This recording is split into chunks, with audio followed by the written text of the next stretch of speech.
Okay. Good evening, everyone, and welcome. And Rosalie, if you would make a roll call so that we can declare the meeting open if there is a quorum. Okay, hold on. I just see Dave Trejo.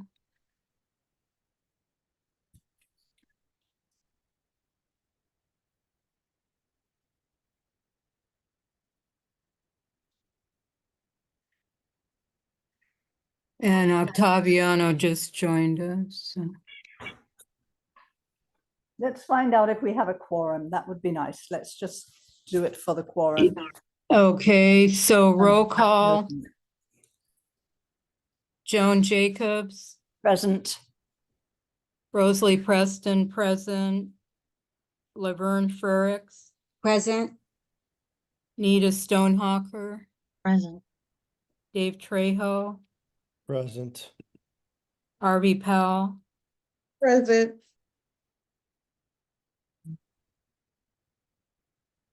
Marvin Bell. Present. Frankie Mays. Present. Jackie Jackson. Present. Craig Kusunoki. Present. And I see that Eva's joined, so Great. I will promote her to panelist. Okay. Super. So Eva Cooper Pace. We're just doing the roll call. Can you unmute yourself, Eva? Okay. Hello, everyone. Hi, Eva. Okay. So we have a quorum. We have a quorum. I will call this meeting to order at whatever time we agreed on, sorry, the cat's in my way, 7:03 p.m. Thank you, everybody. And the first order on the agenda is, okay, for general public comment on non-agenda items that are within the neighborhood council subject matter jurisdiction. Each speaker will be allowed 2 minutes per speaker. Press *9 to raise your hand and *6 to unmute. Thank you. Is there anyone with a raised hand? This is the public. Yeah, I don't see anyone.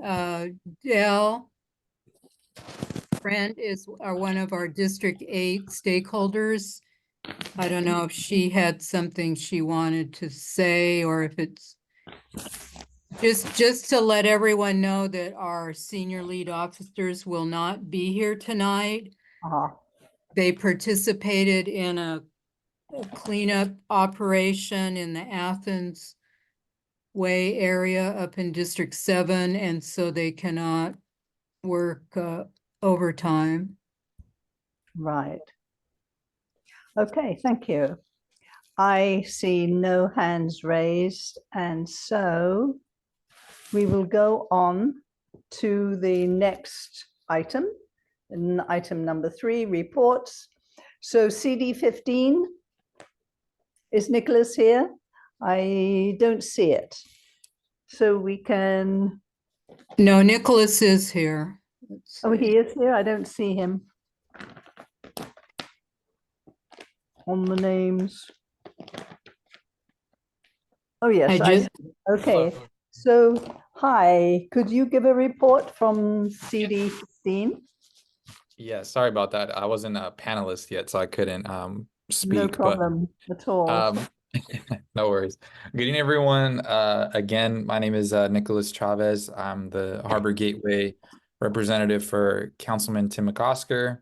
And I want to thank you all again for participating with the neighborhood council. I know right now you guys might have a lot of questions about budget. I'm gonna get into that later in the report, but it is a very important time right now in our city. And I know on our newsletter, we've been posting updates about the budget, links where you can follow along and listen to the hearings, and also just the normal kind of neighborhood council schedule. So if you're not subscribed to our newsletter, I definitely recommend that you do. And if you would like to just get more information from our website, you can always go to cd15.lacity.gov, and I'll make sure I put that in the chat as well, just for folks, if they would like to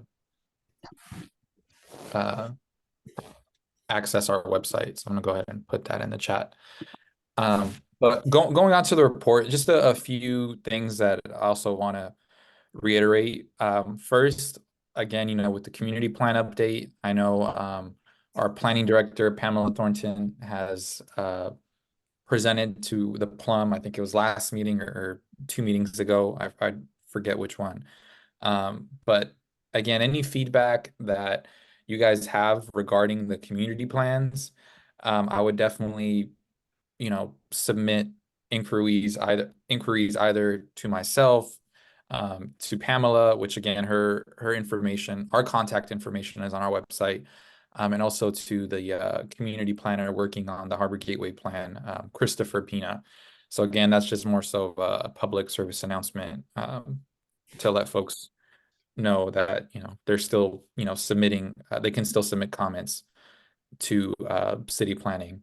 In addition, I know it's a little bit further south from us, but it's still going to have some effects in our area, and it's the Vincent Thomas Bridge project. So if you guys were unaware, the Vincent Thomas Bridge needs to be redecked, and Caltrans has submitted, they've done various studies, they've done an environmental impact report, and right now they're mulling over different options for the repair process. So moral of the story is the bridge needs to be repaired and redecked.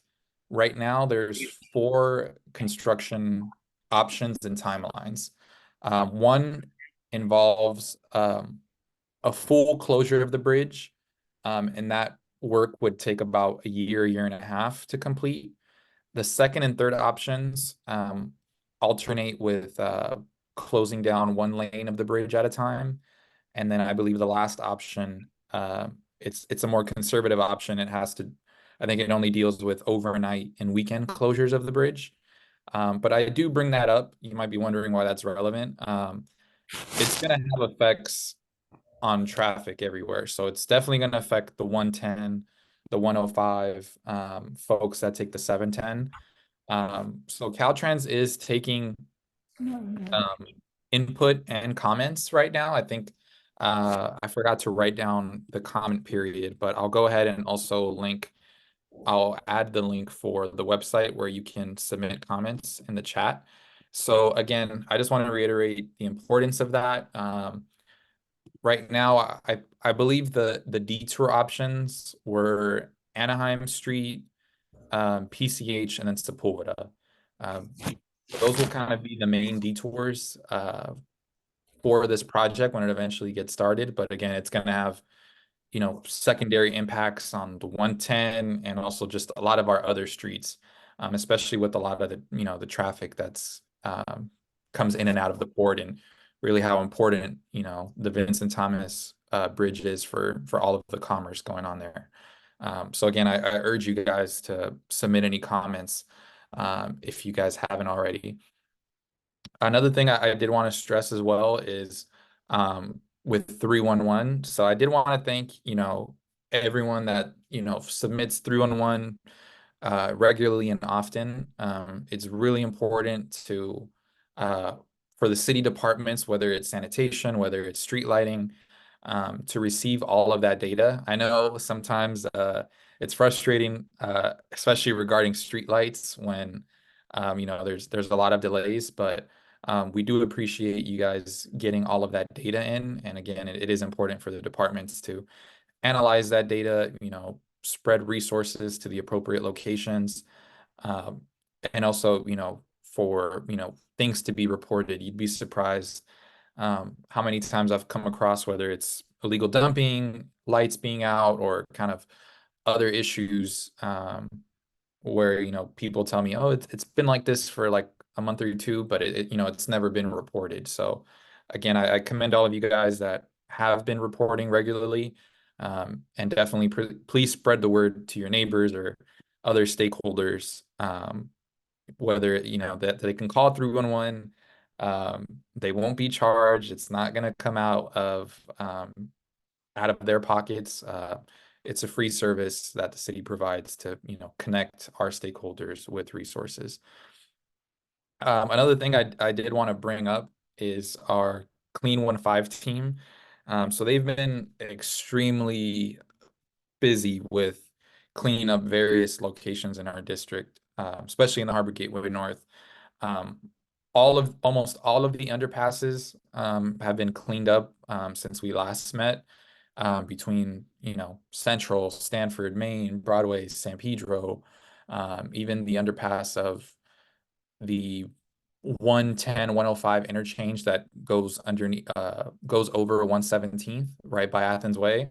You know, a lot of those areas are, you know, unfortunately still see a lot of illegal dumping, but our office and sanitation, our clean team, we're trying to stay on top of that as much as we can. And I would say our clean team is doing an amazing job with very limited resources. So again, if you guys have any special requests, whether it's weed abatement, you know, pickups, feel free to, or trash pickups, feel free to send that over to our email, to my email, and we'll get all of that coordinated.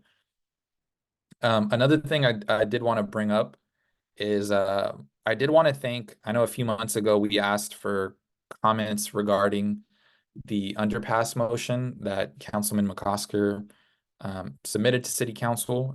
That was, I believe, in March of 2023, where we asked the Bureau of Street Lighting to do an assessment of all of the various underpasses in the Harbor Gateway North. I believe it's a total of 17 underpasses between the 110 and the 105. And a lot of our underpasses, they either deal with, you know, lighting deficiencies, obviously, like I said, illegal dumping, and, you know, we requested street lighting to kind of assess all of those locations and also see if there is a way to start kind of a creative pilot program in regards to lighting. So I did want to report that street lighting did, in fact, start a creative program. So if you guys have been by the Stanford underpass recently, you might have noticed there's some new fixtures that have been installed. So they're not quite operable yet. They're kind of putting the finishing touches there at that underpass. But again, it'll be fully equipped with colored lighting.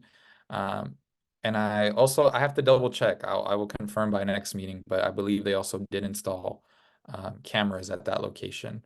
So again, this is something that you know, the councilman really fought for on the budget floor last week when the Bureau of Street Lighting was up. He did talk about this underpass motion and kind of the importance of securing our underpasses, making sure they're well lit.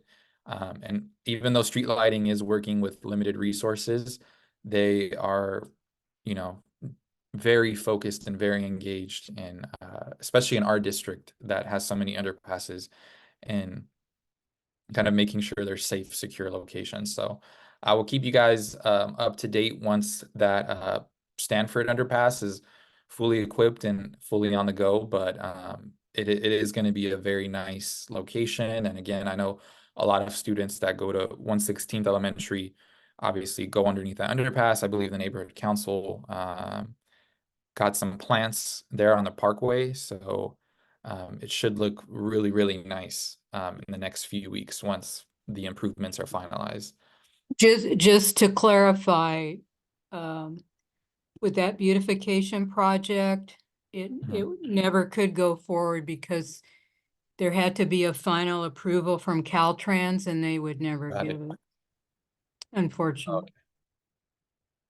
Okay, got it. but you know, like I said, with the lighting, once it's fully up and running, I'll be sure to show you guys some pictures of how it looks. And again, it should be a really nice asset for the community, and especially for all the, you know, kids that go through the underpass to get to school, to and from school every morning. And I also did want to bring up the budget. So I know right now we're basically right in the middle of budget hearings, and what's basically, kind of to summarize what a lot of the conversation has been, the city, you know, is in a deficit. So the council member, you know, obviously he's spoken with us as a team, and revenues were down this past fiscal year. You know, one of the reasons was there was a lot less money made on international travel, and another kind of revenue source that came in a lot below expected was property transactions. So I know property values are very high, and you know, the prices of single family homes and the affordability of, you know, apartments and other housing has made it, you know, very difficult in LA, but there hasn't been as many property transactions. So prices are high, but transactions are low, and that's one of the revenue sources that kind of, you know, didn't hit the anticipated goals expected. Apart from that, I know I've talked about the raises that the city provided to police officers, to 911 operators, and other job units in the city, which, you know, were definitely needed and are very important positions to be filled, but they did increase our expenses. So in order to balance the budget, part of, you know, the mayor's proposed plan and kind of what the city council is fine tuning right now is a lot of the vacancies that I've also talked about and the council member has talked about, where, you know, normally the city was writing around 20% vacancy rates across all departments. A lot of those vacancies have been cut in order to balance the budget. So a lot of these departments, like us, again, no one is being laid off. Our workforce will remain as is. But as of now, apart from critical public safety positions, like police officers, like 911 operators, a lot of other vacancies for rec and parks, for sanitation, for other departments have been cut. So the budget hearings are still ongoing. I believe there's going to be some more hearings, I think already tomorrow. I think tomorrow the next hearing starts at 1 p.m. If you guys would like to tune in, you can either tune in on the city clerk's website. If not, they also live stream all of the city council meetings, city committee meetings, and the budget hearings on YouTube. So a lot of that information can be found there. And the councilman, you know, he did speak with our team, and he wants all of the neighborhood councils and all of our constituent bases to know that, you know, while, you know, the news may be grim and, you know, there's a lot of, you know, I should say, you know, sadness, or maybe, you know, a lot of people wondering how the city even got, you know, in this position in the first place. But he assured, you know, as our councilman, he's still going to work extremely hard to provide resources to our city. And also, once this budget is able to get through, he's also stressed the importance of opening up some of these vacancies. So when budget season closes, you know, part of that agreement might be to cut some of these positions, but he also does want to stress, as chair of personnel, that he wants these positions to be back open, you know, ready and available to the public, and for the departments to continue hiring folks. So I know that was a mouthful of information, so I'll leave it at that, and I'll answer any questions that the board or stakeholders may have at this moment. Thank you, Nicholas. Yes. Okay, are there any hands up for questions? I haven't seen any at the moment. Okay. I also did want to add, before. So I know Rosalie mentioned Officer Hamaoka, how they were involved in a cleanup this morning. So that cleanup was there was an alley off 117th and Athens Way. So the very first alley just south of 117th between Athens Way and Broadway, there was a homeless individual who set up, a very big encampment in the alley. But that was cleaned today. So, as part of our Care Plus cleanups, LAPD accompanies sanitation. I know they talked about that at the last meeting. So sanitation and LAPD were there this morning. And I also did want to mention as well, I know another one of our problem spots that folks may have seen is the accumulation of RVs on Figueroa, just south of 120th, right across from the Edge of Town Motel. So we've been working with, obviously with sanitation, and I know we've been working with our CAO's office as well. We have a vehicle dwelling, cleanup scheduled there. I believe it's coming up in the next week. So I did just want to assure you guys that that location has been on our radar. And I'm sure a few of the board members and stakeholders know exactly where I'm talking about. So I just did want to assure that that area is on our radar and it will be cleaned up next week. Thank you very much. Let's see, a stakeholder, Madge Nixon, has her hand raised. Okay. If you would, what was the person's name, Rosalie? Madge. Yes, Madge Nixon. Hi, Madge Nixon in District 1. I wanted to ask for some clarification on the cameras under the underpass. I noticed one being installed, I think it was a couple weekends ago on Estrella Avenue and 168th Street. First question is, I'm assuming this is part of the project that you just mentioned. And the second follow-up question is, who's looking at that footage, or what's kind of the thought process behind the footage that's being captured?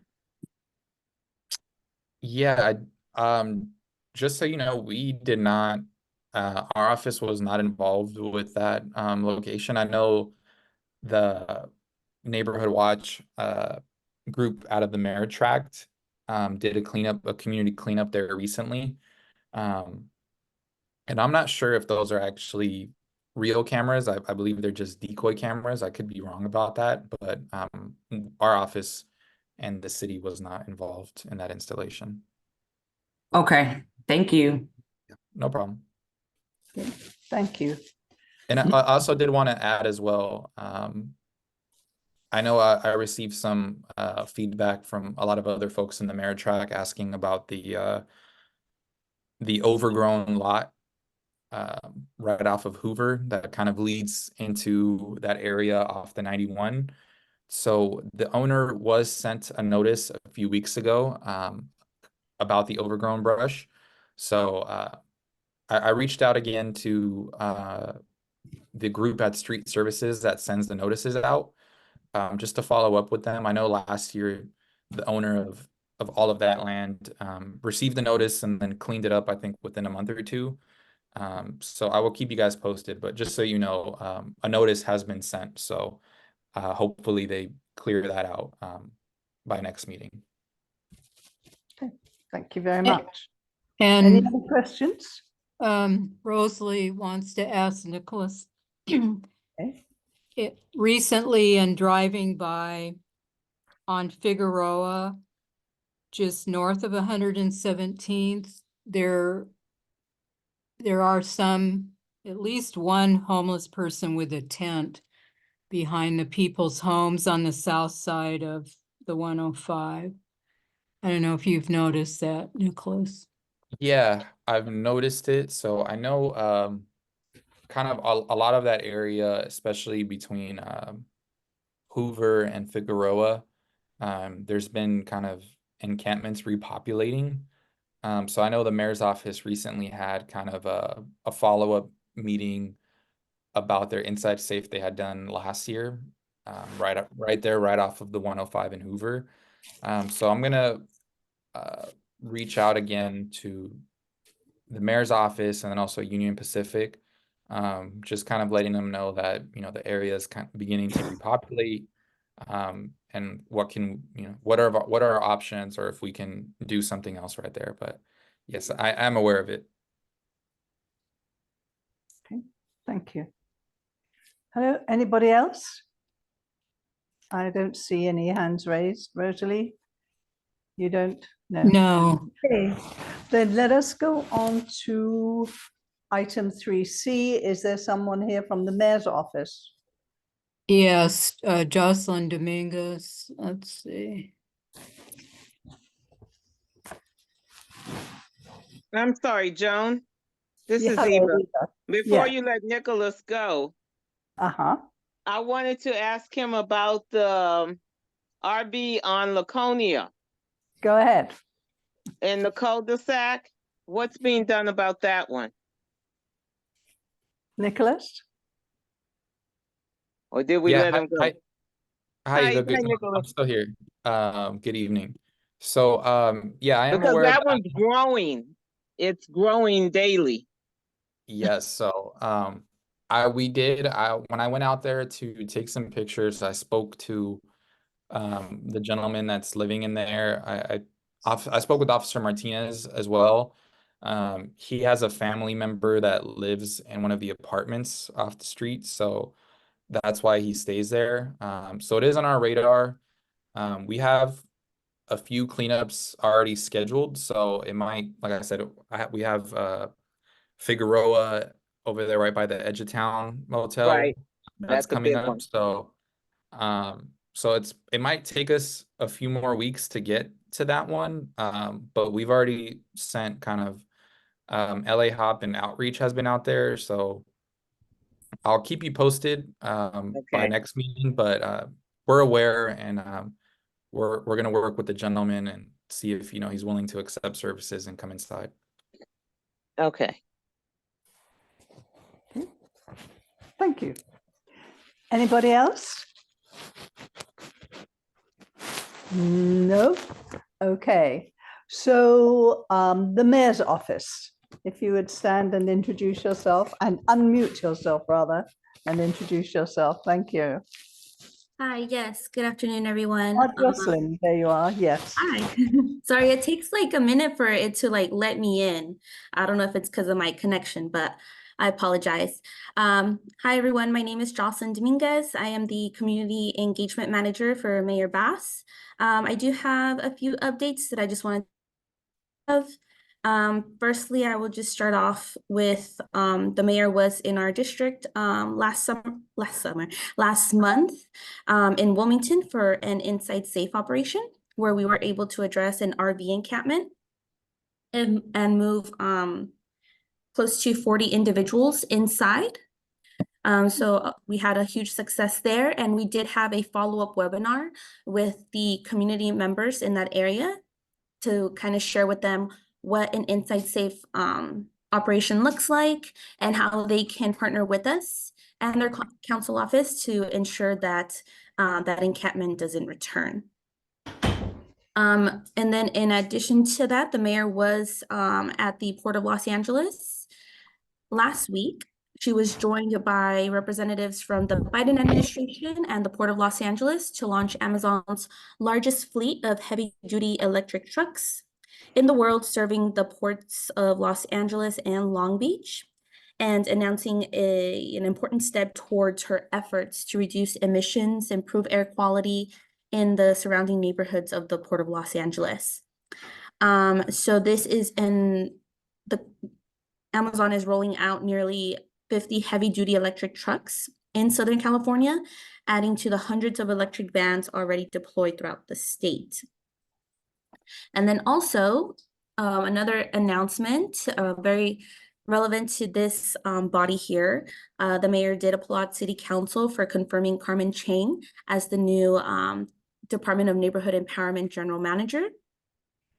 And so we look forward to working with Ms. Chang to lead the department with a bold and equity-driven vision to ensure that neighborhood councils are able to advocate for their communities on the issues that matter to them the most.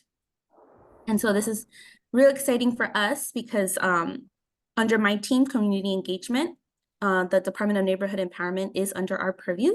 So we are very excited to work with Ms. Chang and to ensure that this body and all neighborhood councils throughout the city are supported. And then also last week, the mayor, along with the County Board of Supervisors, did hold the inaugural Los Angeles Foster Youth Shadow Day. This program connects former foster youth with local leaders to present policy recommendations based upon firsthand experience living in the child welfare system.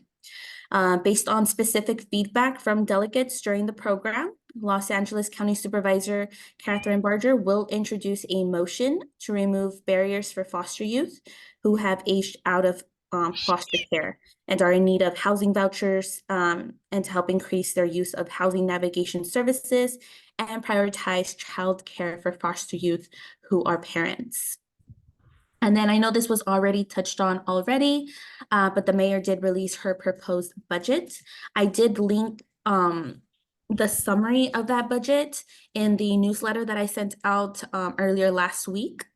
So please, if you haven't already, please take a look at the summary.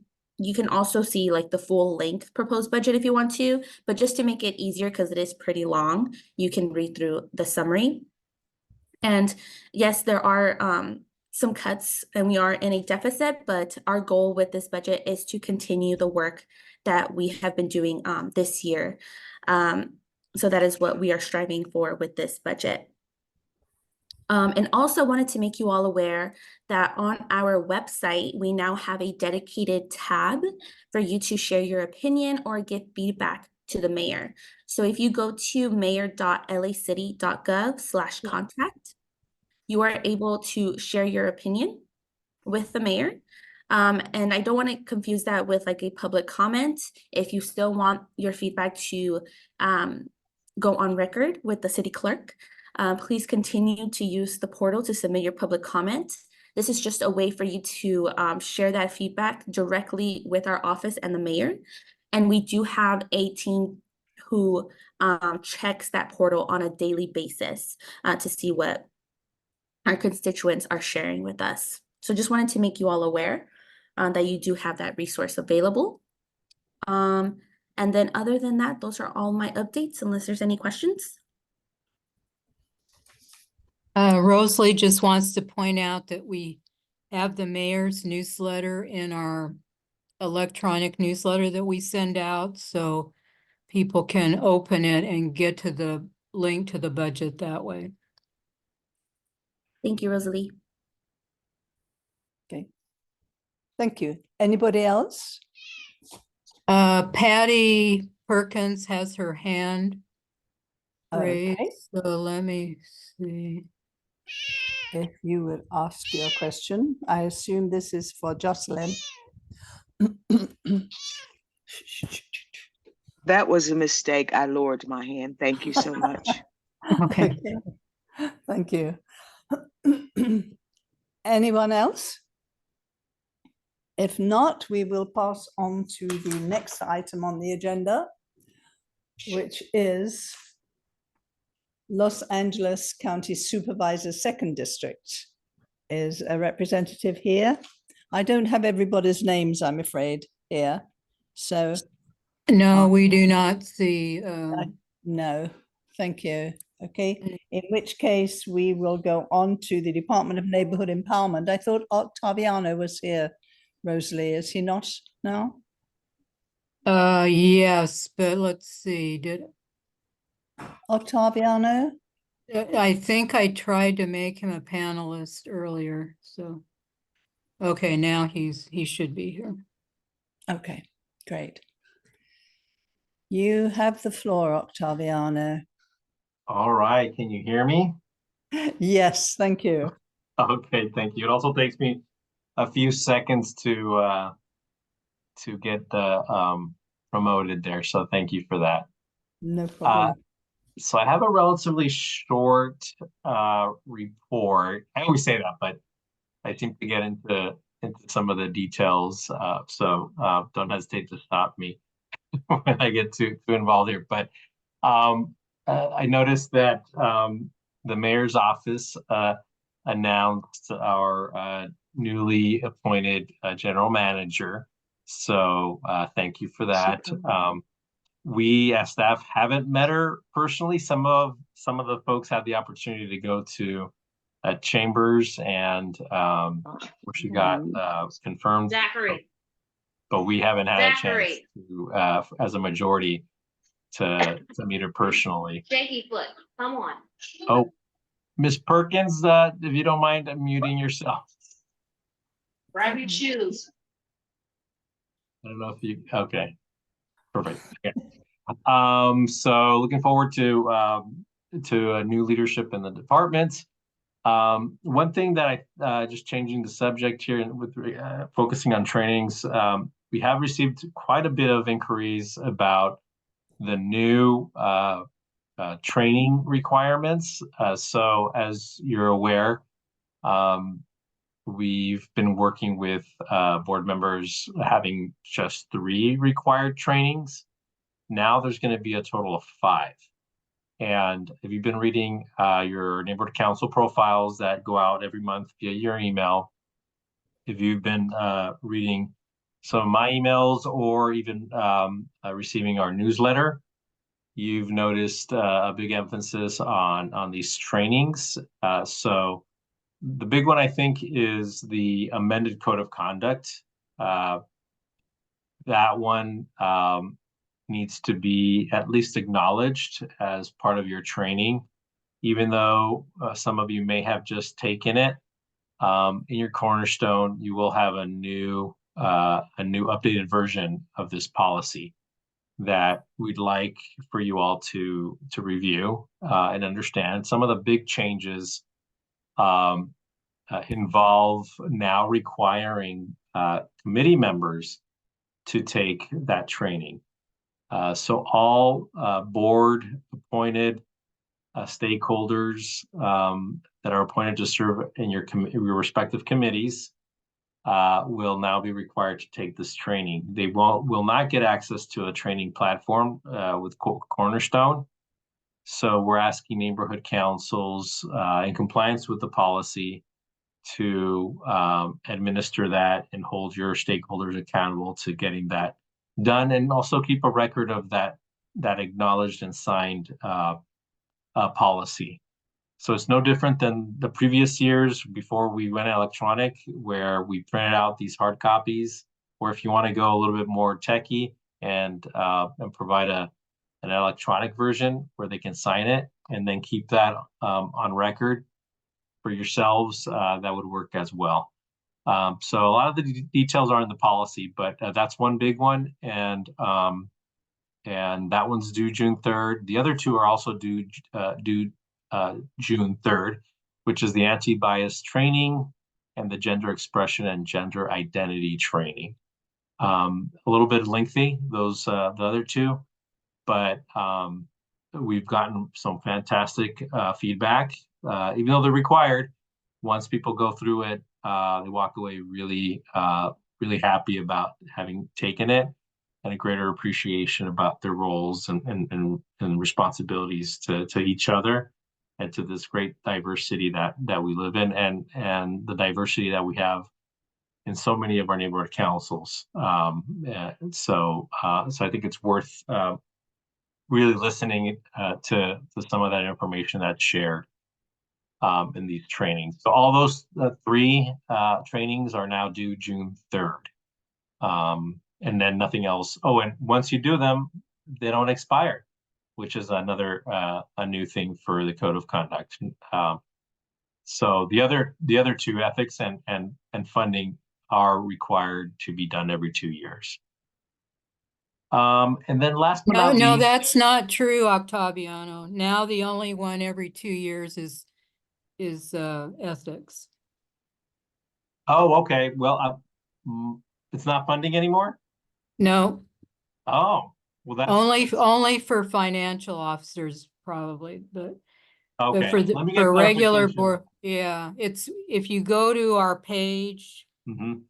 for Empower LA, it has that information posted, so.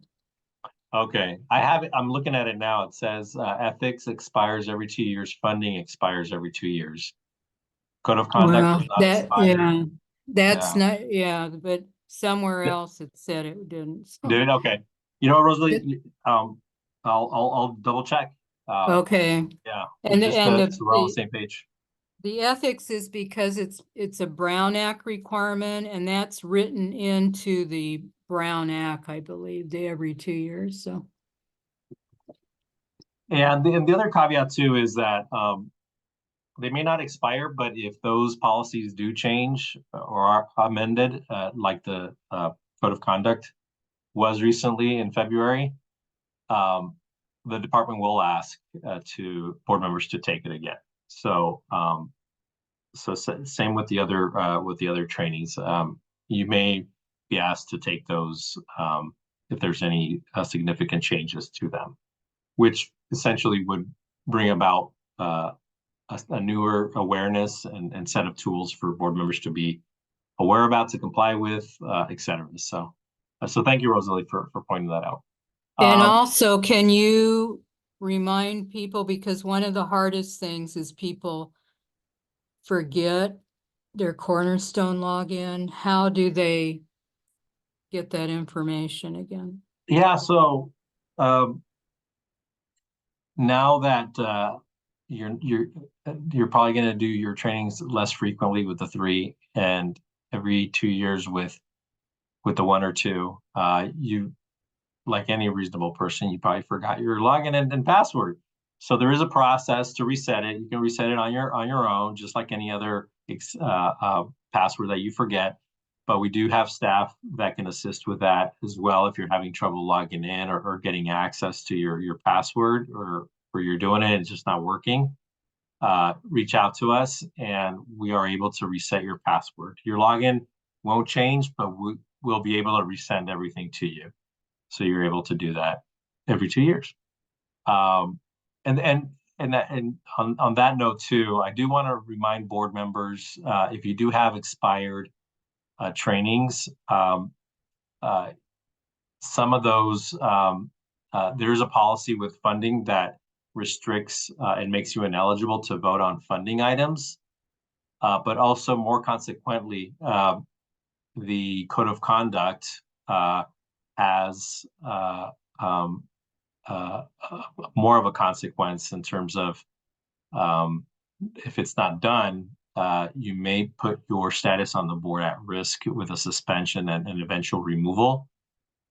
So just keep an eye on your trainings, which we summarize on our webpage, and make some notes, some nudges for yourself on your calendar to get those done every 2 years. And we'll send reminders, but we also depend on our board secretaries, board presidents to help do some nudges. And when you do board action counts, it's something that funding requires anyways, to mark down who's eligible, who's not, who abstained, what's a yes, who did a yes, who did a no vote. So that keeps you on track too as to what your participation status is on the board. And if you have any other questions, I know I probably spent more time than I wanted to take up of your meeting on this, but if you have any questions about it, let us know. But we do encourage you to read the code of conduct a little bit more carefully, because I know it's super easy, just scan through, sign it, and you're done. But please review it. It's important. I think it's important for board members and in terms of each other, and then just reminding each other about the important role that you play as ambassadors and diplomats of your community in this very important city in our country and in the world. So moving on, if there's nothing else there, Rosalie, I do want to remind the board that there are some upcoming deadlines for funding. May 20th is the final date to submit an event request for approval using the current fiscal year funds. And then June 1st is the final date to submit a check payment request. And last but not least, June 20th is the final date to make purchases with the neighborhood council bank card.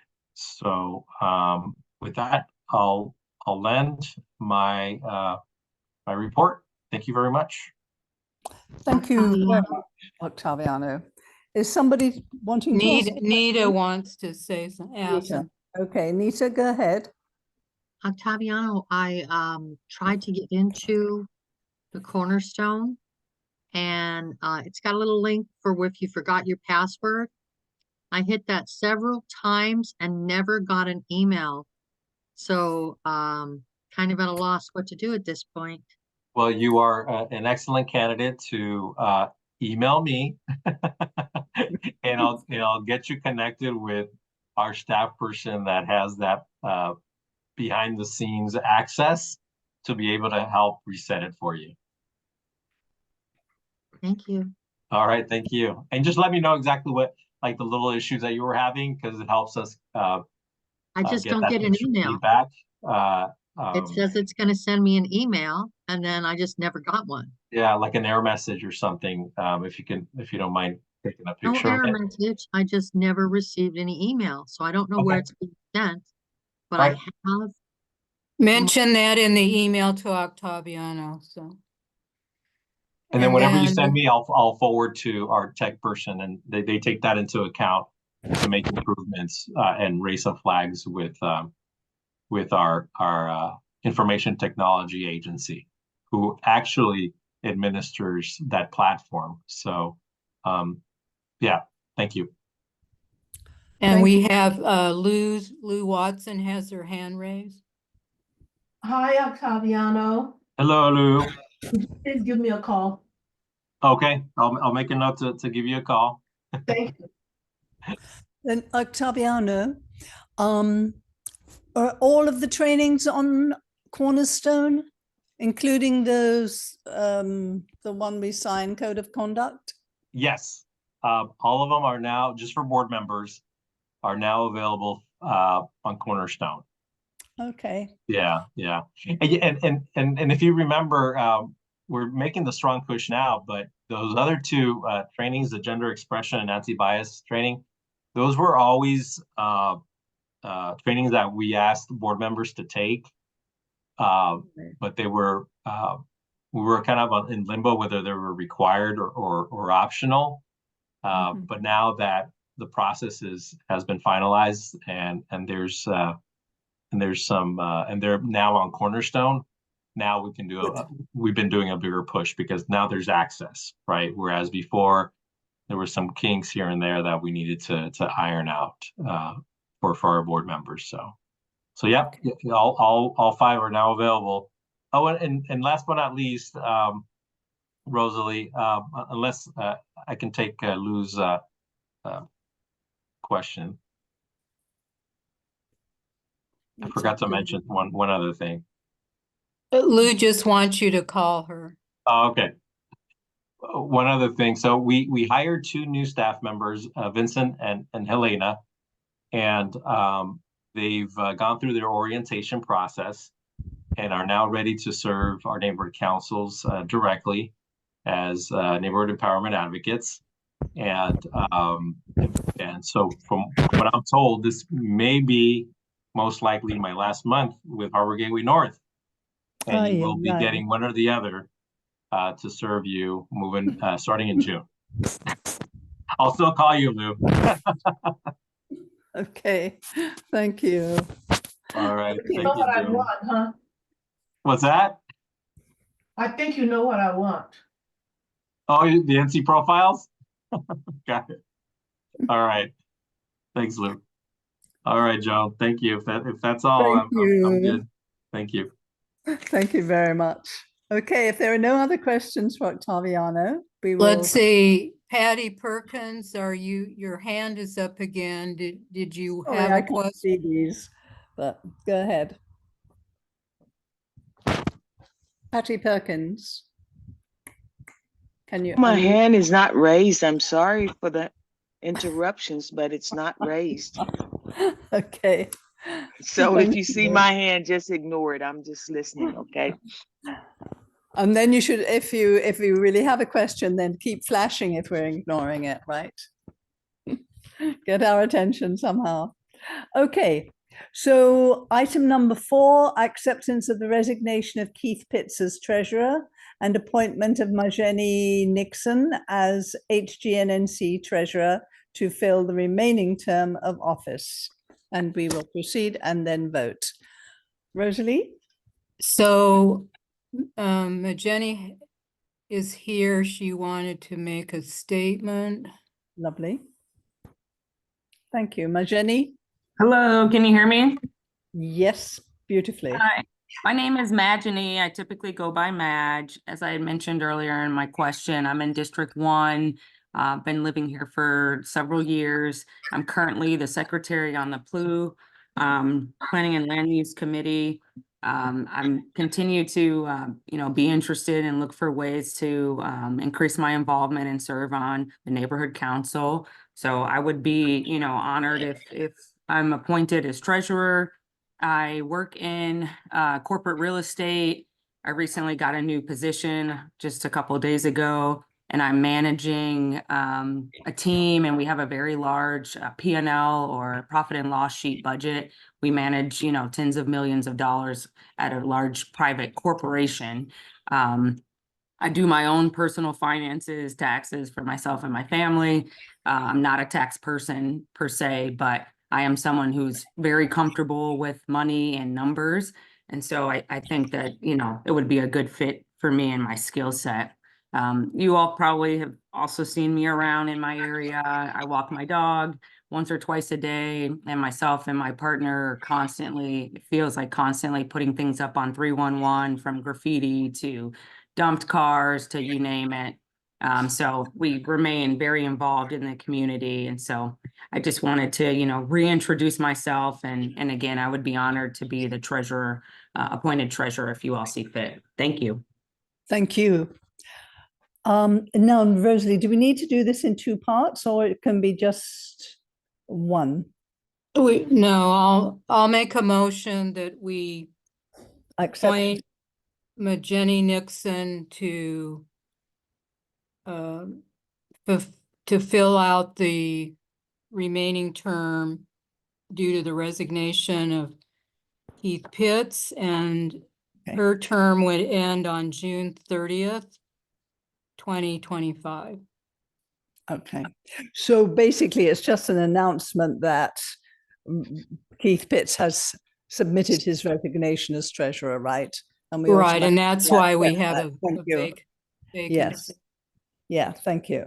So was that a motion, Rosalie?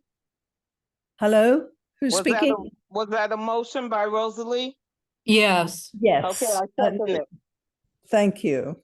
But first, I would just like to say that we would like to thank Keith for all his time as treasurer, and we will miss him and hope to see him somehow again. Okay, thank you. Let us proceed to, is there any question, are there any questions for Madge before we proceed with the vote? Lou's hand is up, but I don't know if that's from her previous Lou? question. Let's see. Sorry. Okay, no problem. Thank you.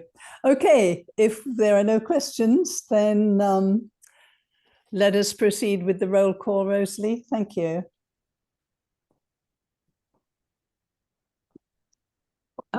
Joan Jacob? Yes.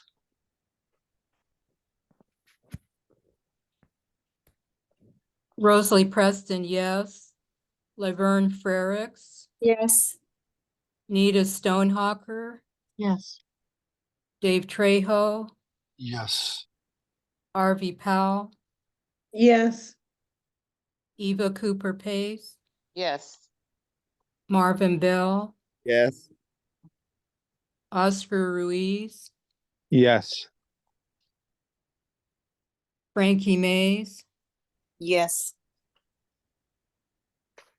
Okay, Jackie Jackson may have to just raise her hand. I keep trying to make her a panelist again, and I haven't. Yes, Oh, great. Okay.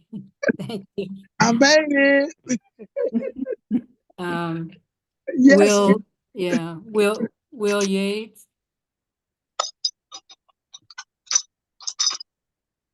Will was here, but I guess he's not here. Okay. And Craig Kusunoki. Yes. Okay, thank you. Motion passes and now, And welcome to Yeah. the board, Madge. yeah, Madge Thank can you. join the Looking forward board. to it. Thank you. Great. Okay, going on to item number 5, administrative motions. The first is approval of the April the 19th board minutes, followed by a vote. Okay, I ask Paul for a motion. Okay. I move to approve the April the 9th, 2024 board minutes. And a second? No second. Okay, If there so are, roll call, roll call. has everybody had a chance to read the minutes? Board? Okay, no questions, no comments? Okay, thank you. Then let's go on to the roll call. Rosalie, thank you. Joan Jacobs, Approve. Rosalie Preston, yes. Laverne Frerick. Yes. Nita Stonehawker, Yes. Dave Trejo, Yes. Harvey Powell, Yes. Eva Cooper Pace, Yes. Marvin Bell, Yes. Oscar Ruiz, Yes. Frankie Mays, Yes. Jackie Jackson, Yes. Craig Kusunoki. Yes. Okay, motion passes. Thank you. So now item 5B, approval of the April 23rd, 2024 general membership minutes. Okay, I call for a motion. Anybody? I'll second it. Nobody has yet made them. Rosalie make, oh. Okay, Jackie makes the motion. And who will second? Rosalie seconds the motion. Thank you. Are there any questions? Comments? Okay, let us go forward with the vote. Rosalie, roll call, please. Joan Jacobs, Yes. Rosalie Preston, yes. Laverne Frericks, Yes. Nita Stonehawker, Abstain. Dave Trejo, Yes. Harvey Powell, Yes. Eva Cooper Pace, Yes. Marvin Bell, Yes. Oscar Ruiz, Yes. Frankie Mays, Yes. Jackie Jackson, Yes. Craig Kusunoki.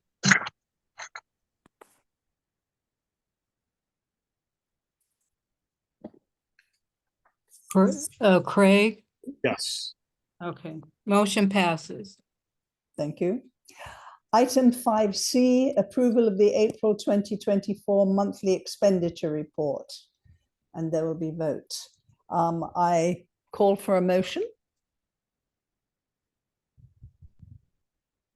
Do you want me to share? You can share it first or after we've made the motion. Yeah, I However think it we goes. Yes. should However share. everybody wants.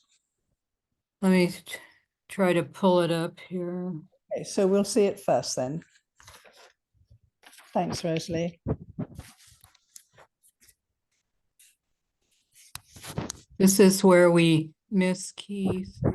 We have problems sharing. No, just, you know, he could handle these things.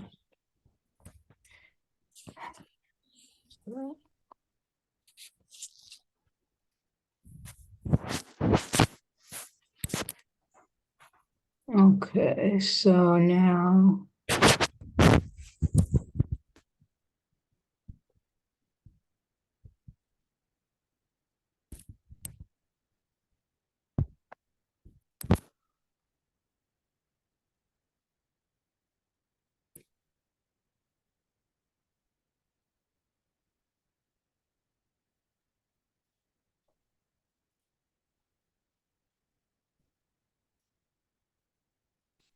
Can everyone see Great. the, okay.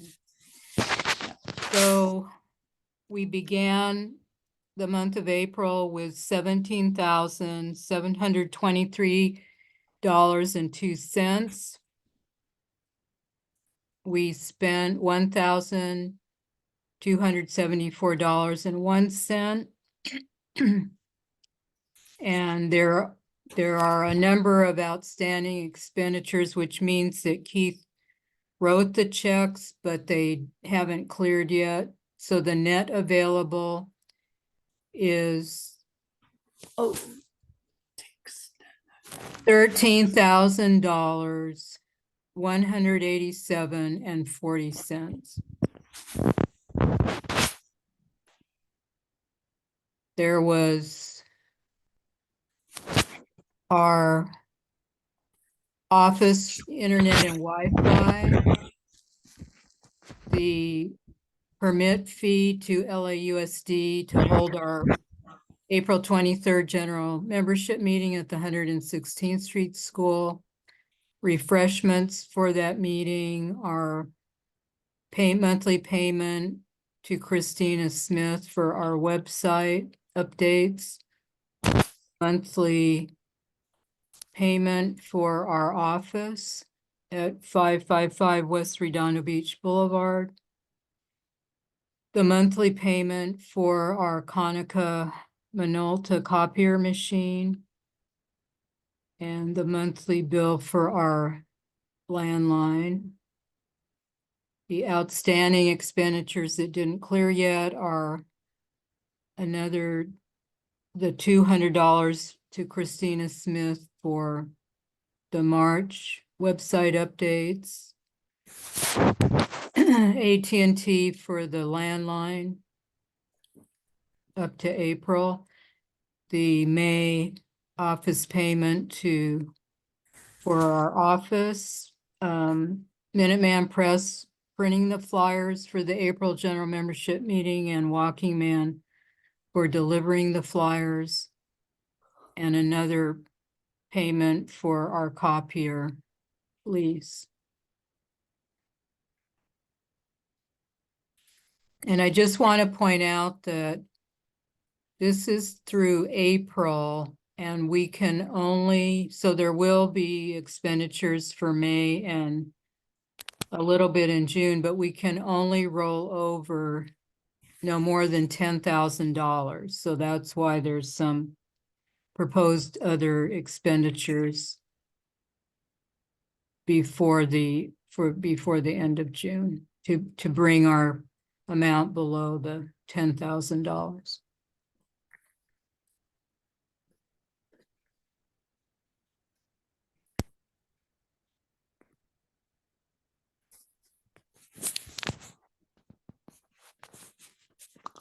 Is that it, Rosalie?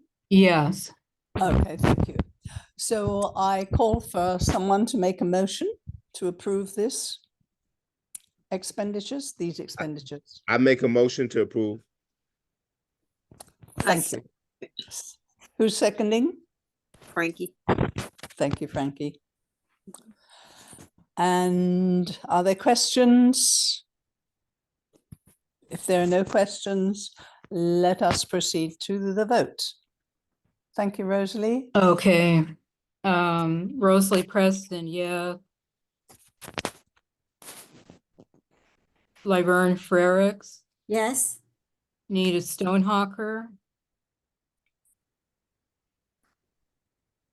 Nita, Couldn't get it Nita, done. can you unmute or have you disappeared? Yes, and I was having trouble unmuting. Now we hear you loud and clearly. Thank you. Dave Trejo, Yes. Harvey Powell, Yes. Eva Cooper Pace, Yes. Marvin Bell, Yes. Oscar Ruiz, Yes. Frankie Mays, Yes. Jackie Jackson, Yes. Craig Kusunoki, Yes. Okay, motion passes. And the next item, approval of allocating $500 for the September the 28th Congress of Neighborhoods, and a vote. I call for a motion. Does anybody need an explanation of that? I make a Or motion. answer the questions after the motion. Sorry, somebody was going to say something. Marvin made the motion and Oh, you Rosalie, made the motion. Thank you, Marvin. And a Ro- second? Rosalie seconds the motion. Thank you. Are there any questions regarding this grant or allocation? So this goes to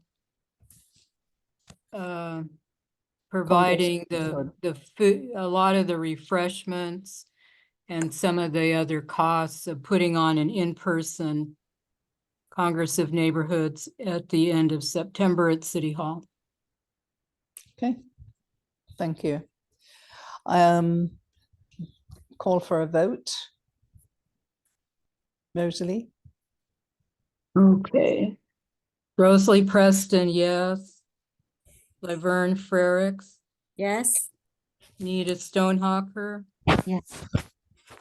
Dave Trejo, Yes. Arby Powell, Yes. Eva Cooper Page, Yes. Marvin Bell, Yes. Oscar Ruiz, Yes. Frankie Mays, Yes. Jackie Jackson, Yeah. Craig Kusinelke. Yes. Okay, motion passes. Thank you. Item number 5E, approval of allocating $1,000 as a neighborhood purposes grant to GAP, the Gang Alternative Program, for graffiti removal within the Harbor Gateway North Neighborhood Council boundaries. And vote. Okay, I call for a motion. I make the motion. I second. Thank you. Are there any questions? Comments?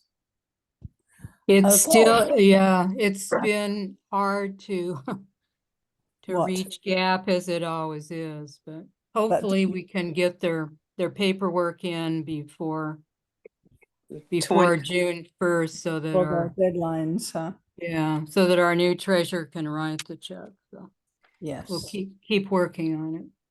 Great, thank you. So if you would take the roll call for a vote. Rosalie Preston, yes. Laverne Frericks, Yes. Nita Stonehawker, Yes.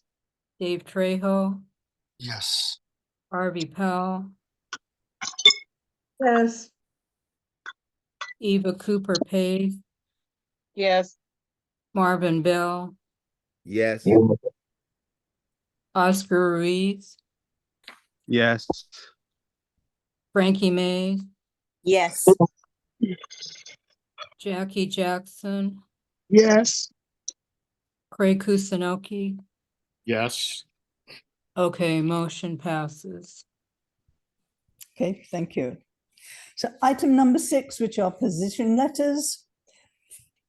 6A, approval of a community impact statement in support of Council File 23-0002-S110, Institutional Investors Residential Housing, -AB 2230 Bennett, with a vote. Do we want to read this first, or explain what it's about? Yeah, I'll just explain. I heard about this one at Plan Check, and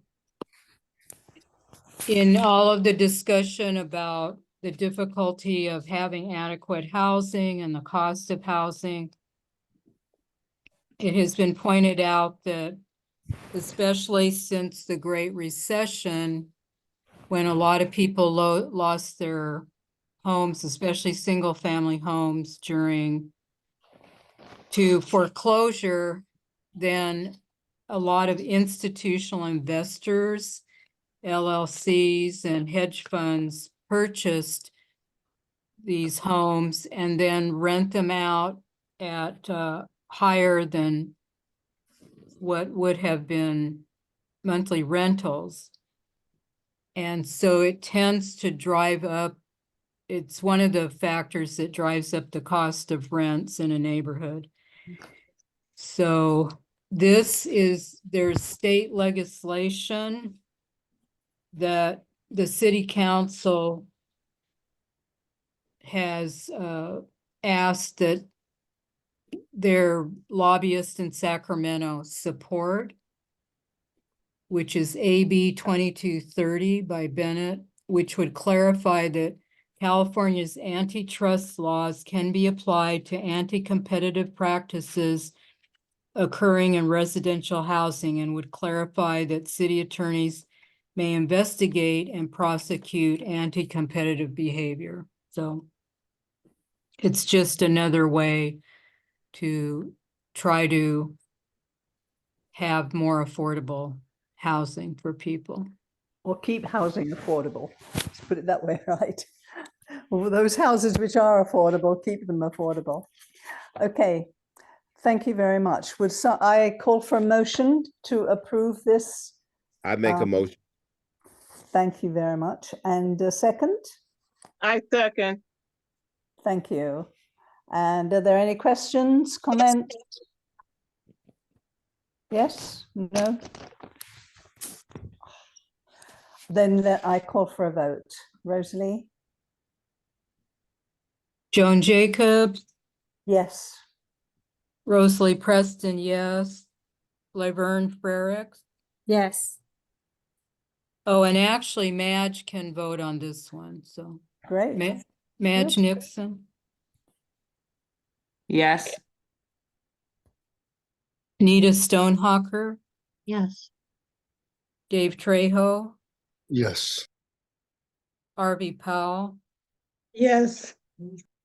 Eva Cooper Pace, Yes. Marvin Bell, Yes. Oscar Ruiz, Yes. Frankie May, Yes. Jackie Jackson, Yes. and Craig Kusunoki. Yes. Okay, motion passed. Thank you. Item 6B, approval of a community impact statement in support of Council File 23-0002-S106, SB 1128, Children's Sexual Exploitation Prevention Figueroa Corridor. And there will be a vote. I call for a motion to approve this. I make a motion to approve this. Thank you. I second that motion. Thank you, Eva. Rosalie, if you will vote, unless there are questions. So again, this is another, It's pretty self-explanatory. council file that I heard about through Plan Check, and our city attorney, because there's been an initiative over the past year to address especially the child prostitution issues along the Figueroa corridor, which stretches into our neighborhood council area. Our city attorney asked someone in Sacramento, Portantino, to introduce the bill. And so that's why we would support the council file. I think we would probably support it anyway, for something like this, but I don't know. That was an aside, which is just an opinion. I call for a vote. Rosalie, if you would take the roll call. Joan Jacobs, Yes. Rosalie Preston, yes. Jenny Nixon, Yes. Laverne Frericks, Yes. Nita Stonehawker, Yes. Dave Trejo, Yes. Harvey Powell, Yes. Eva Cooper Pace, Yes. Marvin Bell, Yes. Oscar Ruiz, Yes. Frankie Mays, Yes. Jackie Jackson, Yes. and Craig Kusunoki. Yes. Okay, motion passes. Thank you. Item 6C, approval of support for Council File 22-0231, a temporary limit for all trucking-related uses in the Wilmington Harbor City Community Plan area. And vote. Okay, I call for a motion. Rosalie makes the motion. Thank you. And a second? I will I'll second. Oh, okay. Laverne. Thank you. All right, are there any questions? So this specifically addresses the Wilmington Harbor City Community Plan area. But as our stakeholder Lou Watson pointed out, perhaps in the future, our council member McCosker can propose something similar for our Harbor Gateway Community Plan area. There was already a moratorium in new trucking related uses in parts of that community plan area, and it's expiring, and that's why this motion is to extend it. Under their new community plan, there will be, more permanent protections, but this is an interim measure. Okay, thank you. I call for the vote. Rosalie, if you would take the roll call. Joan Jacobs, Yes. Rosalie Preston, yes. Majeni Nixon, Yes. Laverne Frericks, Yes. Nita Stonehawker, Yes. Dave Trejo, Yes. Harvey Powell, Yes. Eva Cooper Pace, Yes. Marvin Bell, Yes. Oscar Ruiz, Yes. Frankie Mays, Yes. Jackie Jackson, Yes. Craig Kusunoki. Yes. Okay, motion passes. Okay, thank you, Rosalie. Item number 7, board business or board announcements. First, the reports from committee chairs. Are there any committee chairs who would like to make a report? Anybody raising their hands, Rosalie? Don't see it. No. I would like to say something very briefly as interim committee chair for the Environmental Justice Committee, that we simply to say that we have not met for a while, and I would suggest that we think about having at least one meeting in the near future and looking at our goals for the committee, or our what's the word, our where we would like to look, how we would like to, what items of environment, what areas of environmental justice we would like to look at next. Thank you. And I will be in touch with you all. Lou has raised her hand. Joan, I want to remind you that this was an ad hoc committee. Right. We really should not take on any more challenges or issues, because in the bylaws, the Environmental Justice Committee the proposal is to have it as a standing committee, and that standing committee will take on all issues relating to environmental justice. Right, you're right. I had, I guess, thought that we were a standing committee by now, but we haven't yet received the approval of our bylaws. Is that right? Right, but actually in the past, we've had ad hoc committees carrying out work until they were made standing committees. So, and there are a lot of EJ issues in our neighborhood council. And I had thought I remembered that that was one of the things we had said at the last meeting of the neighborhood council when we discussed this. So either way, but again, my question is, have our bylaws not been approved yet? No.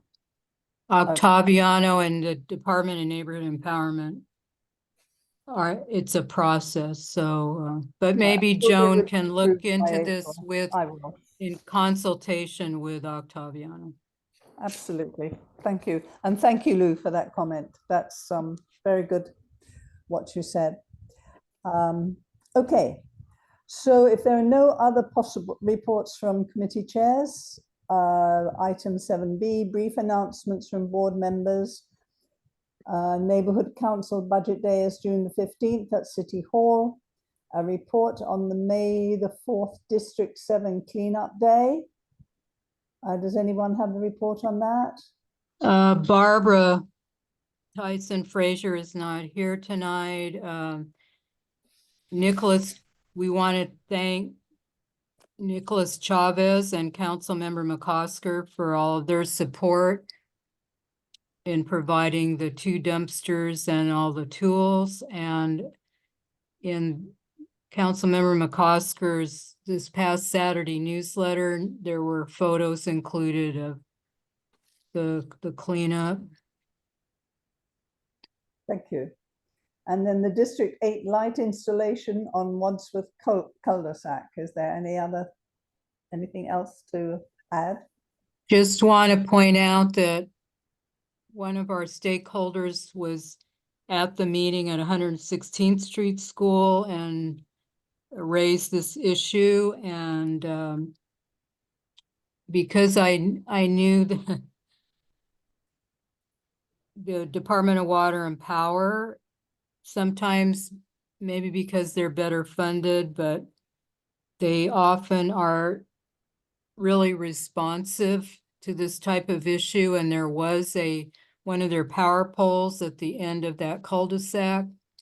So we asked them if they could put up the light, and our field deputy, Nicholas Chavez, chimed in and was very supportive. And within a few days, they'd put a light on that pole. So at night now, that cul-de-sac has better lighting, and we hope it will discourage any illegal dumping or activity by the homeless issues on the Caltrans slope behind that neighborhood. Oh, thank you. Okay, and I will remind you again, as I said at the beginning of this, the Neighborhood Council Budget Day is June the 15th at City Hall. I don't think it will be Zoomed at all, as far as I know. It is simply in person. So are there any other board members, especially the district reps, who have issues they want to raise? I do want to say that I've noticed, and a lot of our stakeholders have noticed, that so many streetlights are out within our boundaries. There's a whole section of them on Figueroa and 135th. There's about 5 on Vermont Avenue, south of El Segundo Boulevard. Another stakeholder in District 8 said that there's just so many out in that neighborhood. And another stakeholder pointed out that the street lights on Vermont around the Sea Line station are out. So we're going to work with Nicholas Chavez on that. But as some of us know from reporting before, and because this is a big citywide issue, it really takes a lot of months until they're repaired. Right. Okay. Okay, thank you, Rosalie. Anyone Maybe else? since the incident on the Sea Line last night, they'll get to those lights sooner. What incident was that? There was a stabbing in Harbor Gateway North. at Yeah. that At the station. sea line. A woman, a matter of fact, I believe the woman was fatally injured That's on Vermont, right? on Vermont, the green line on Vermont. She was in the elevator and she got stabbed in coming up the elevator, going down the elevator. Wow. My gosh. It was on the news last night. Okay, thank you. I So did- we should did all not be do that. vigilant and careful also. Right. Yeah, I've complained about that sea line. I don't know how many times. It's dangerous, and because of the elevator on that particular platform, you know, the homeless sleep in the elevator. Ah, So Was that the west side elevator? it's the east side. Oh, okay, because actually the I last know the trip west I, side is not us, but the east side is. right, but the last time I took I came back from LAX and took the C line and got off on the west side elevator. There was a homeless man sleeping in there. And I did report it to Metro. Yeah, this was about 9 o'clock last night. thank you. Okay. Thank you very much. Okay, item C, the date of our June board meeting, possibly change it to June the 4th or the 18th or a different date due to vacations and therefore the difficulty of getting a quorum. So anybody's suggestions? What do you think? Looking at your own plans for June. I was thinking maybe we did it on, if we had our meeting on the 18th, just in case there was something we voted that we could spend money on using our bank card as a last minute. I was kind of thinking the first June the 4th. The 18th seems to run into graduation time. Okay. Uh-huh. And if we have it on the 4th, maybe we can get out of the way of graduations. Okay, Because anyone else have any opinion? Anybody else? Any suggestions about either of those?